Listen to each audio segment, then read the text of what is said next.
জায়নবাদীদের সঙ্গে ইরান কখনোই আপোষ করবে না বলে জানিয়েছেন ইরানের সর্বোচ্চ নেতা আয়াতুল্লাহ আলী খামেনি। মার্কিন প্রেসিডেন্ট ডোনাল্ড ট্রাম্প ইরানকে নিঃশর্তভাবে আত্মসমর্পণ করতে বলার পর সামাজিক যোগাযোগ মাধ্যম এক্স হ্যান্ডেলে দেওয়া পোস্টে প্রতিক্রিয়া জানিয়েছেন তিনি। আমরা জায়নবাদীদের প্রতি কোনো দয়া দেখাবো না, পোস্টে বলেছেন খামেনি। তার এমন হুঁশিয়ারির মধ্যে ইরানে নতুন করে হামলা চালিয়েছে ইসরায়েল। এ দফায় তেহরানের কাছে একটি ক্ষেপণাস্ত্র উৎপাদন কেন্দ্রে হামলা চালানো হয়েছে বলে ইরানি গণমাধ্যমের বরাত দিয়ে খবর প্রকাশ করেছে বার্তা সংস্থা রয়টার্স।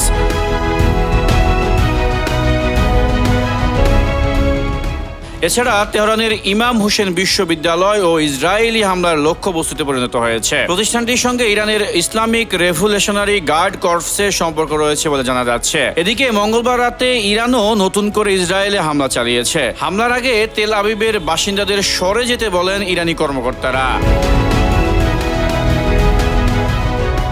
একে আজাদ, নিউজ 21 ইন্টারন্যাশনাল ডেস্ক।